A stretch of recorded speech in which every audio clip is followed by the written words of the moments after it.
அனைவருக்கும் வணக்கம். வாழ்க வளமுடன்.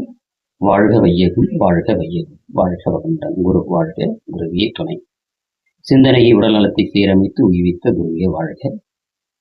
மகரிஷி நாளொரு கவி, அந்த வகையில் ஞான பேழையில் இருந்து மகரிஷி கொடுத்திருக்கும் நோய்கள் என்ற ஒரு தலைப்பு.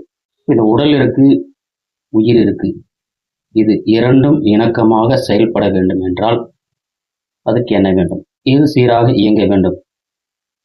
அதை நாம இப்ப பார்க்கலாம்.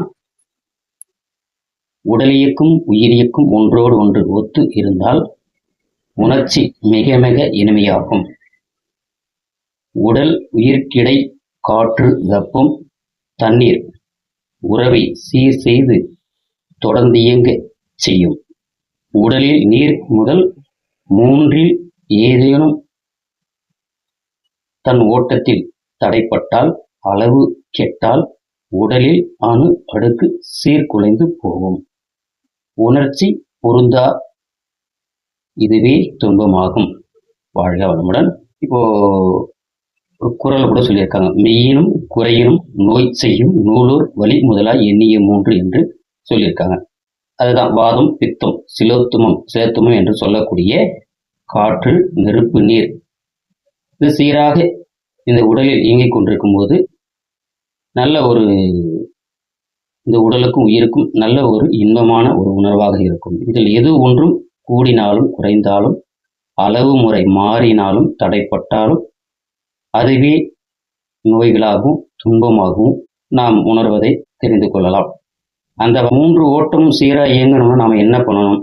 இந்த உடலுக்கு உழைப்பு என்பது குறைந்து விட்டது. இப்போதெல்லாம் நோயற்ற வாழ்வே குறைவற்ற செல்லும் என்று சொல்வார்கள்.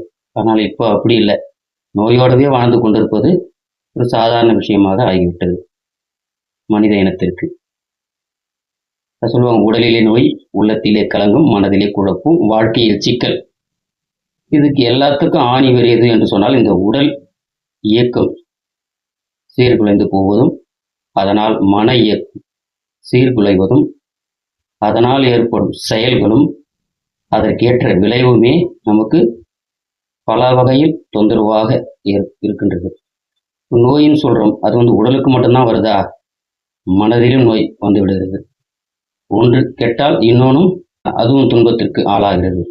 அப்போ இந்த ஓட்டத்தை நாம சீரா வச்சுக்கணும்னாக்கா உடம்பு நல்லா பார்த்துக்கலாம். மகரிஷி சொல்லுவார், அளவு முறை என்று, 5 அளவு முறை என்று சொல்லுவார். அந்த 5ஐயும் நாம் சீராக அளவோடு செய்யும் போது, அதே மாதிரி மகிழ்ச்சி கொடுக்குற எளிய முறை உடற்பயிற்சியான சிறப்பாக நம்ம செய்துட்டு இருக்கும்போது உடற்பயிற்சியோடு கூட நம்ம மூச்சு பயிற்சியும் சேர்த்து தான் நம்ம செய்கிறோம். அப்போ அந்த உடலுக்கு தேவையான காற்று, வெப்பம், நீர் இந்த 3 ஓட்டங்களும் சீராக இயங்கிக் கொண்டிருக்கும் போது இந்த உடல் உயிரும் இணக்கமாக செயலாற்றி இந்த வாழ்க்கை சீராக வாழ்வதற்கு ஏதுவாக துணை புரியும். பொதுவாக நம்ம எந்த விதத்தில் துன்பத்தை அனுபவிக்கிறோம் சொன்னோம்னாக்கா, அறியாமை, உணர்ச்சி பயம், அலட்சியம் என்று மகரிஷி அவர்கள் சொல்வாருங்க. அறியாமையில் இது நல்லது கெட்டதான்னு தெரியாமல் செய்யறது வேற. உணர்ச்சி பயத்தில் சில விஷயங்கள் நாம் முடிவு எடுக்கும், அதுவும் நமக்கு துன்பத்தை கொண்டாந்து விட்டுறது. இப்போ அலட்சியம், இப்போ உடற்பயிற்சி செஞ்சா இந்த உடல் நல்லா இருக்கும் தெரியுது, ஆனால் நம்ம உடற்பயிற்சி செய்யாமல் இருந்தோன்னா அது நமக்கு துன்பத்தை கொடுக்குது. அப்போ அது அலட்சியம் தானே.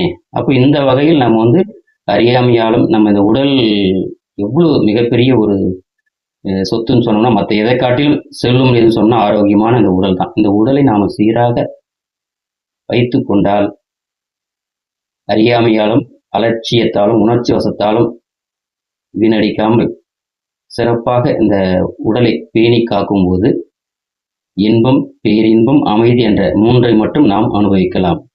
இதை அலட்சியப்படுத்தும் போது துன்பம் என்ற ஒரு உணர்வலையை நமக்கு எழும்பி நம்மையும் துன்புறுத்திக் கொள்கிறோம். நம்மை சுற்றி இருப்பவர்களுக்கு நாம் துன்பத்தை கொடுக்கின்றோம். அதனால் வாழும் காலம் முழுவதும் ஆரோக்கியமாக வாழ ஏதுவாக நம்ம மகரிஷி அவர்கள் எளிய முறையில் வடிவமைத்து கொடுத்துள்ள இந்த சிறப்புமிக்க வேதாத்திரியம் என்னும் மனவளக்கலையை பயின்று நமது வாழ்வில் சிறப்பாக வாழ முயல்வோம். இத்துடன் இந்த சிற்றுரையை நிறைவு செய்து கொள்கிறேன். வாய்ப்புக்கு நன்றி. நன்றி. வாழ்க வளமுடன்.